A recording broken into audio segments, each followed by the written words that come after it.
नमस्कार दोस्तों, स्वागत है आपका हमारे चैनल स्टडी विथ पीके में। दोस्तों आज हम फिर आपके लिए लेकर आए हैं बहुत ही महत्वपूर्ण प्रश्नों का प्रैक्टिस सेट, जो कि दोस्तों आपकी आगामी एग्जाम के लिए बहुत ज़्यादा इंपॉर्टेंट होने वाला है।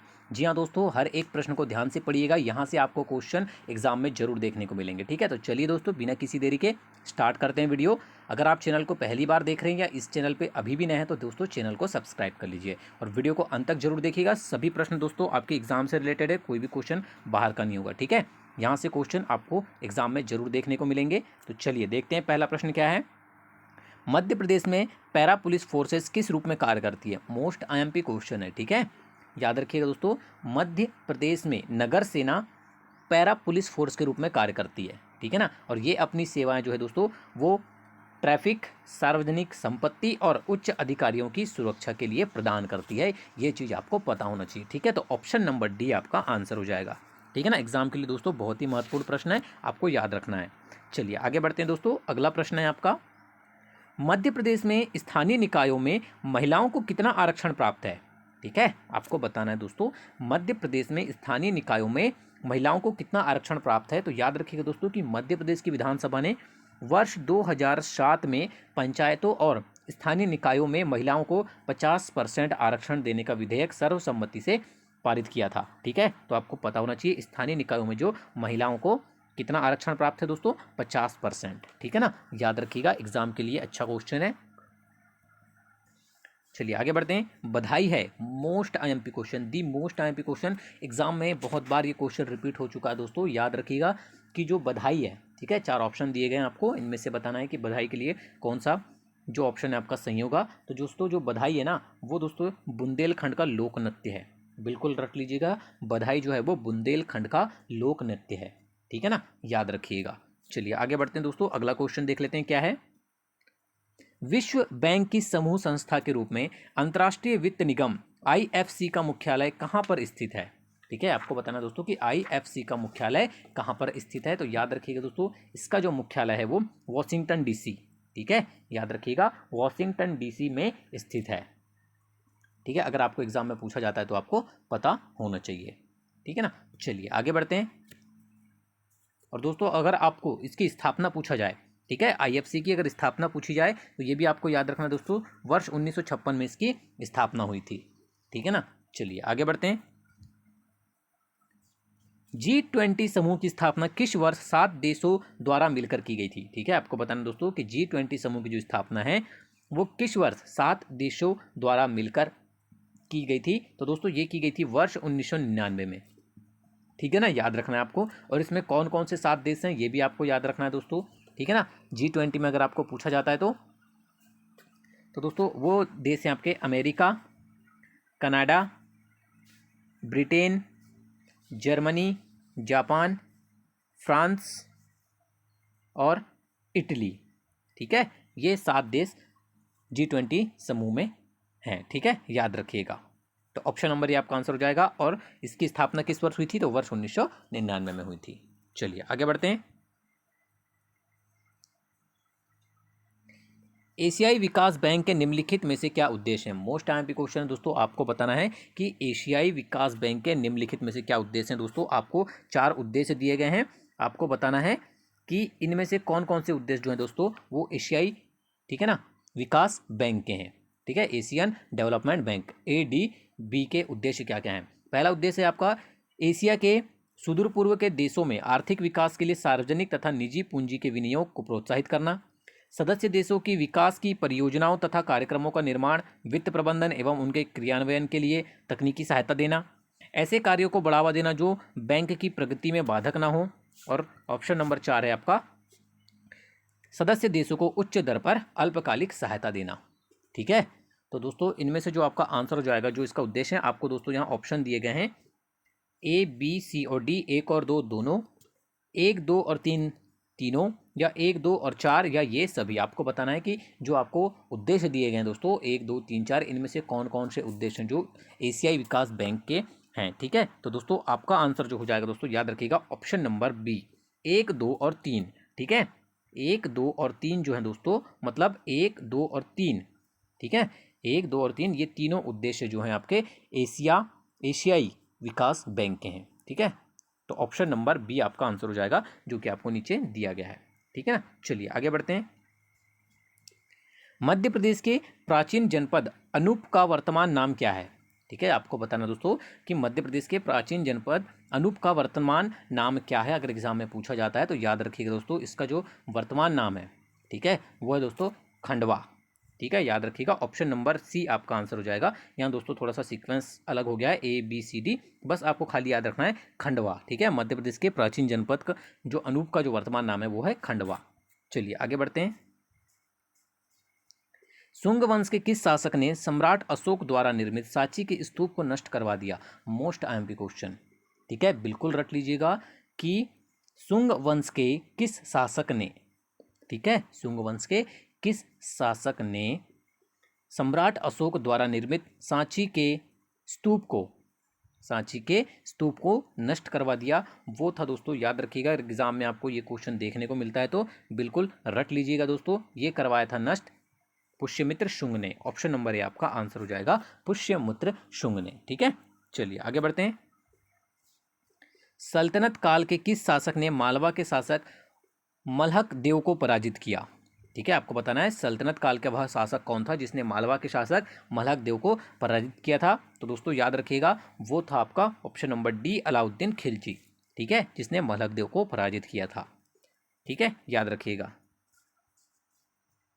कलचुरी राजवंश में विदेशी विभाग के मुख्य अधिकारी को क्या कहा जाता था? बहुत अच्छा क्वेश्चन है दोस्तों, ऐसे क्वेश्चन आपको एग्जाम में सिलेक्शन दिलाते हैं, आपको याद रखना है। कलचुरी राजवंश में विदेशी विभाग के जो मुख्य अधिकारी होते थे दोस्तों, उन्हें क्या कहा जाता था? अगर एग्जाम में पूछा जाए आपको तो याद रखिएगा दोस्तों, महासंधि विग्रहक कहा जाता था। ठीक है, महासंधि विग्रहक कहा जाता था। ठीक है ना, याद रखिएगा।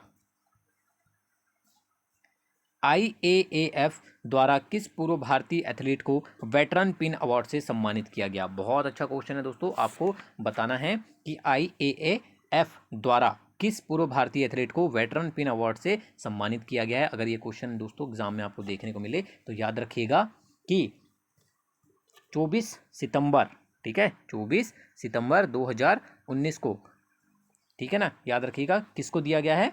भारत की, ठीक है ना, भारत की महान धावक और उड़नपरी के नाम से विख्यात PT उषा को एथलीट का वेटरन पिन अवार्ड से सम्मानित किया गया है। ठीक है, ऑप्शन नंबर डी आपका आंसर हो जाएगा। याद रखिएगा, PT उषा को यह अवार्ड से सम्मानित किया गया है। चलिए आगे बढ़ते हैं। गुर्जर प्रतिहार वंश की एक शाखा मध्य प्रदेश के उज्जैनी में किस शासक द्वारा स्थापित की गई? ठीक है, क्वेश्चन नंबर 12 बताना दोस्तों आपको कि गुर्जर प्रतिहार वंश की एक शाखा मध्य प्रदेश के उज्जैनी में किस शासक द्वारा स्थापित की गई? ठीक है, अगर ये क्वेश्चन भी दोस्तों आपको एग्जाम में देखने को मिले तो आपको पता होना चाहिए दोस्तों, किस के द्वारा की गई थी? नागभट्ट के द्वारा। ठीक है, नागभट्ट द्वारा स्थापित की गई थी। ऑप्शन नंबर सी आपका आंसर हो जाएगा, बिल्कुल रट लीजिएगा। क्वेश्चन नंबर 13 दोस्तों, सुमेलित कीजिए। ठीक है, आपको सूची 1 और सूची 2 दी गई है, आपको इनमें सुमेलित करना है और बताना है कि कौन सा लोक नृत्य किस जनजाति से संबंधित है। ठीक है, पहला दोस्तों आपका परधौनी नृत्य। ठीक है, आपको यहीं पर आंसर मिल जाएगा। परधौनी नृत्य जो है दोस्तों वो बैगा जनजाति से संबंधित है। ठीक है, बैगा जनजाति द्वारा परधौनी नृत्य किया जाता है। ठीक है ना, याद रखिएगा। दूसरा दोस्तों आपका अटारी नृत्य। अटारी नृत्य जो है दोस्तों ये बघेलखंड की भूमिया जनजाति द्वारा किया जाता है। ठीक है, बघेलखंड की भूमिया जनजाति द्वारा किया जाता है। ढांडल नृत्य जो है दोस्तों, याद रखिएगा, अगर एग्जाम में पूछा जाता है तो ये दोस्तों कोरकू जनजाति द्वारा किया जाता है। ठीक है ना, और जो भगोरिया नृत्य है दोस्तों वो भील जनजाति द्वारा किया जाता है। तो याद रखिएगा, अगर एग्जाम में आपको पूछा जाता है तो। ठीक है, क्या हो जाएगा आपका? A3 B4 C2 D1। ठीक है, तो अब देख लेते हैं दोस्तों ऑप्शन में कौन सा ऑप्शन है ये। देखिए, आपको ऑप्शन नंबर बी दिख रहा है, A3 B4 C2 D1, तो ऑप्शन नंबर बी आपका आंसर हो जाएगा। ठीक है ना, चलिए आगे बढ़ते हैं। बीबी की मस्जिद राज्य के किस जिले में स्थित है? बहुत बार एग्जाम में पूछा जा चुका है दोस्तों ये क्वेश्चन, याद रखना है, मध्य प्रदेश के बुरहानपुर जिले में स्थित है। ठीक है, ऑप्शन नंबर सी आपका आंसर हो जाएगा। आगे बढ़ते हैं दोस्तों धीरे धीरे। क्वेश्चन नंबर 15 देख लेते हैं क्या है। ICT सूचना एवं संचार प्रौद्योगिकी से असंगत है। अब आपको बताना दोस्तों कि सूचना एवं संचार प्रौद्योगिकी ICT से कौन सा कथन जो है वो असंगत है। ठीक है, यह सूचना के संचालन की योग्यता रखता है, कृषि, स्वास्थ्य, शासन, प्रबंध और शिक्षा जैसे क्षेत्रों में इसका गहरा प्रभाव है, इसे सूचना संचार की अल्फा तकनीकी कहा जाता है। इसकी भूमिका पर नेशनल मिशन ऑफ एजुकेशन बदल रहा है। ठीक है, तो दोस्तों आपको इनमें से बताना है कि कौन सा कथन जो है, ठीक है, कौन सा ऑप्शन जो है वो इससे असंगत है। ठीक है, अगर दोस्तों आपको एग्जाम में अगर पूछा जाता है तो आपको ये क्वेश्चन पता होना चाहिए। ठीक है, तो दोस्तों इनमें से जो कथन आपका असंगत है वो है ऑप्शन नंबर सी, कि इसे सूचना संचार की अल्फा तकनीकी कहा जाता है। ठीक है ना, यह कथन इसके लिए असंगत है। ठीक है ना, आईसीटी के लिए। बाकी ए, बी और डी तीनों ही कथन इससे रिलेटेड हैं। ठीक है, संगत कथन है, इसके संबंधित कथन है। ठीक है, तो ऑप्शन नंबर सी आपका आंसर हो जाएगा। ठीक है ना, चलिए आगे बढ़ते हैं। रोबोटिक्स का अर्थ है, आपको बताना है दोस्तों कि रोबोटिक्स का अर्थ क्या होता है। ठीक है, तो याद रखिएगा दोस्तों, रोबोट शब्द जो है ना वो रोबोटा, ठीक है, से आया है। इसका अर्थ दोस्तों मजदूर होता है। इसका अर्थ क्या होता है? मजदूर। तो ऑप्शन नंबर बी आपका आंसर हो जाएगा। ठीक है ना। कीबोर्ड की भौतिक दिखावट होती है, आपको बताना है दोस्तों कि कीबोर्ड की जो भौतिक दिखावट है वो किस तरह की होती है। ठीक है, तो याद रखिएगा दोस्तों, इसकी जो दिखावट है वो सभी को पता है, टाइपराइटर जैसे होती है। ठीक है, ऑप्शन नंबर बी आपका आंसर हो जाएगा, टाइपराइटर। मजदूर किसान शक्ति संगठन किससे संबंधित है? आपको बताना है मजदूर किसान शक्ति संगठन किससे संबंधित है। अगर आपको एग्जाम में पूछा जाता है दोस्तों तो याद रखिएगा कि मजदूर किसान शक्ति संगठन का जो संबंधित है वो है दोस्तों आपका सूचना के अधिकार से। ठीक है, मजदूर किसान संगति संगठन सूचना के अधिकार से संबंधित है। ठीक है ना, ऑप्शन नंबर डी आपका आंसर हो जाएगा। लोक सेवा आयोग के सदस्यों को उनके पद से हटाने का आधार है अन्य सवेतन नियोजन, दिवालिया, कदाचार या उपरोक्त सभी। तो दोस्तों भारतीय संविधान के, ठीक है ना, याद रखिएगा कि भारतीय संविधान के अनुच्छेद 317 में लोक सेवा आयोग के अध्यक्ष व सदस्यों को हटाने के बारे में प्रावधान व प्रक्रिया का उल्लेख मिलता है आपको। ठीक है ना, तो दोस्तों इसके तहत भारत का राष्ट्रपति जो है वो कदाचार, दिवालिया, सवेतन नियोजन यानी अपने पद पर रहते हुए भी दोस्तों किसी अन्य संस्थान से वेतन प्राप्त करना, या जब वह राष्ट्रपति की राय में अपने पद पर बने रहने के लिए मानसिक या शारीरिक रूप से सक्षम नहीं होता तो लोक सेवा आयोग के सदस्य या अध्यक्ष को उनके पद से हटाया जा सकता है। ठीक है, तो अन्य सवेतन नियोजन, दिवालिया और कदाचार, ये तीनों ही आपके आंसर हो जाएंगे। ठीक है, तो आंसर हो जाएगा ऑप्शन नंबर डी। इन तीनों ही स्थितियों में लोक सेवा आयोग के सदस्य को उनके पद से हटाया जा सकता है। ठीक है ना। मानव रहित रेलवे क्रॉसिंग को समाप्त करने वाला मध्य प्रदेश का पहला रेलवे क्षेत्र कौन सा है? ठीक है, आपको बताना है मानव रहित रेलवे क्रॉसिंग को समाप्त करने वाला जो मध्य प्रदेश का पहला रेलवे क्षेत्र बना है दोस्तों, वो रेलवे क्षेत्र है आपका कौन सा? अगर एग्जाम में पूछा जाता तो पता रहना चाहिए। ठीक है, पश्चिम मध्य रेलवे मुख्यालय जबलपुर। ठीक है, पश्चिम मध्य रेलवे क्षेत्र, इसका जो मुख्यालय है वो कहाँ है? जबलपुर में है। ठीक है ना, आपको पता होना चाहिए। चलिए आगे बढ़ते हैं। मालवा ताप विद्युत ग्रह मध्य प्रदेश के किस जिले में स्थित है? मोस्ट आईएमपी क्वेश्चन है, आपको अक्सर ये क्वेश्चन एग्जाम में देखने को मिलता है। याद रखिए दोस्तों कि मालवा ताप विद्युत ग्रह मध्य प्रदेश के खंडवा जिले में स्थित है।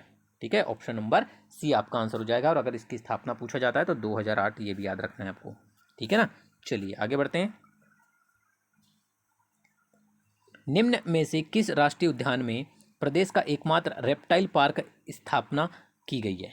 ठीक है, आपको बताना है कि किस राष्ट्रीय उद्यान में प्रदेश के यानी मध्य प्रदेश के एकमात्र रेप्टाइल पार्क की स्थापना की गई थी। अगर आपको एग्जाम में पूछा जाता है तो याद रखिएगा वो है दोस्तों आपका पन्ना राष्ट्रीय उद्यान। ठीक है, ऑप्शन नंबर सी आपका आंसर हो जाएगा। पन्ना राष्ट्रीय उद्यान में दोस्तों मध्य प्रदेश के एकमात्र रेप्टाइल पार्क की स्थापना की गई थी। ठीक है, और इस उद्यान या पार्क की स्थापना जो दोस्तों याद रखिएगा 1981 में की गई थी। ठीक है ना, 1981 में राज्य के छतरपुर व पन्ना जिले में की गई थी। याद रखिएगा, ऑप्शन नंबर सी आपका आंसर हो जाएगा। संगमरमर की चट्टानों के लिए कौन सा शहर प्रसिद्ध है? सभी को पता है दोस्तों, संगमरमर की चट्टानों के लिए जबलपुर शहर प्रसिद्ध है। ठीक है, ऑप्शन नंबर सी याद रखना है आपको। निम्न में से कौन मध्य प्रदेश का प्राकृतिक क्षेत्र नहीं है? अब आपको 4 ऑप्शन दिए गए हैं, आपको बताना है दोस्तों कि इनमें से प्राकृतिक क्षेत्र के अंतर्गत कौन सा नहीं आता है। ठीक है, याद रखिएगा दोस्तों कि पश्चिमी घाट, ठीक है ना, पश्चिमी घाट जो है दोस्तों वो मध्य प्रदेश के प्राकृतिक क्षेत्र के अंतर्गत नहीं आता है। ठीक है, जबकि मध्य भारत का पठार, सतपुड़ा व मैकाल क्षेत्र एवं नर्मदा सोन घाटी मध्य प्रदेश के प्राकृतिक क्षेत्र के अंतर्गत आते हैं। ठीक है ना, याद रखिएगा। पश्चिमी घाट जो है दोस्तों वो भारत के पश्चिमी तट पर स्थित एक प्रमुख पर्वत श्रृंखला है। ठीक है ना, याद रखना है आपको। मध्य प्रदेश का क्षेत्रफल भारत के कुल क्षेत्रफल का कितना प्रतिशत है? ये क्वेश्चन दोस्तों बार बार एग्जाम में पूछा जाता है, तो दोस्तों आपको पता होना चाहिए कि मध्य प्रदेश का जो कुल क्षेत्रफल है वो भारत के क्षेत्रफल का 9.38% है। ठीक है, ऑप्शन नंबर ए आपका आंसर हो जाएगा, 9.38%। ठीक है, चलिए आगे बढ़ते हैं। भारतीय वन अनुसंधान संस्थान देहरादून का क्षेत्रीय कार्यालय मध्य प्रदेश में कहाँ स्थित है? भारतीय वन अनुसंधान संस्थान देहरादून का जो क्षेत्रीय कार्यालय है दोस्तों वो मध्य प्रदेश के जबलपुर शहर में स्थित है। ठीक है ना, ऑप्शन नंबर बी याद रख के जाइएगा, एग्जाम में बहुत अच्छा क्वेश्चन है। ठीक है ना, जबलपुर याद रखिएगा। मध्य प्रदेश के राज्य विद्युत मंडल के भवन को किस नाम से जाना जाता है? रट के जाइएगा एग्जाम में दोस्तों। मध्य प्रदेश के राज्य विद्युत मंडल के भवन को दोस्तों शक्ति भवन के नाम से जाना जाता है। ठीक है ना, बिल्कुल रट लीजिएगा, एग्जाम में जरूर ये क्वेश्चन आपको देखने को मिलेगा। शक्ति भवन बिल्कुल भूलना नहीं है आपको। ठीक है ना, आगे बढ़ते हैं। नगर पंचायत के अध्यक्ष का चुनाव कैसे होता है? बहुत बार एग्जाम में पूछा जा चुका है दोस्तों, याद रखिएगा कि नगर पंचायत के जो अध्यक्ष होते हैं उनका जो चुनाव है दोस्तों वो अप्रत्यक्ष मतदान के द्वारा होता है। ठीक है ना, याद रखिएगा, ऑप्शन नंबर ए आपका आंसर हो जाएगा, अप्रत्यक्ष मतदान। ठीक है ना, चलिए आगे बढ़ते हैं। मध्य प्रदेश में नगर पालिकाओं की संख्या कितनी है? आपको बताना दोस्तों, मध्य प्रदेश में नगर पालिकाओं की जो संख्या है दोस्तों याद रखिएगा वो है दोस्तों 97। ऑप्शन नंबर बी आपका आंसर हो जाएगा 97। आगे बढ़ते हैं। मध्य प्रदेश लोकसभा सीटों में अनुसूचित जनजाति के लिए कितनी सीटें आरक्षित है? ये क्वेश्चन काफ़ी बार एग्जाम में पूछा जाता है दोस्तों, याद रखिएगा। अगर आपको भी पूछा जाए तो मध्य प्रदेश में लोकसभा में अनुसूचित जनजाति के लिए जो सीटें आरक्षित हैं दोस्तों वो 6 सीटें आरक्षित है। ठीक है, अनुसूचित जनजाति के लिए, तो ऑप्शन नंबर बी आपका आंसर हो जाएगा। ठीक है ना, चलिए आगे बढ़ते हैं। तात्या टोपे को मध्य प्रदेश में किस स्थान पर 18 अप्रैल 1859 को फांसी दी गई थी? बहुत अच्छा क्वेश्चन है, आपको पता होना चाहिए दोस्तों कि तात्या टोपे को 18 अप्रैल 1859 में कहाँ पर फांसी दी गई थी? ठीक है, तो दोस्तों ये दी गई थी आपके मध्य प्रदेश के शिवपुरी में। ठीक है, मध्य प्रदेश के शिवपुरी स्थान पर उनको फांसी दी गई थी, याद रखिएगा अगर एग्जाम में पूछा जाता है तो आपको। ठीक है ना, विदेशी प्रत्यक्ष निवेश FDI से क्या तात्पर्य है? ठीक है, आपको बताना दोस्तों, विदेशी प्रत्यक्ष निवेश FDI से क्या तात्पर्य है? तो दोस्तों अगर आपको एग्जाम में पूछा जाता है तो याद रखिएगा दोस्तों, मुद्रा बाजार एवं उद्योगों में किया गया निवेश कहलाता है FDI। ठीक है, याद रखिएगा, ऑप्शन नंबर ए आपका आंसर हो जाएगा, मुद्रा बाजार एवं उद्योगों में किया गया निवेश FDI।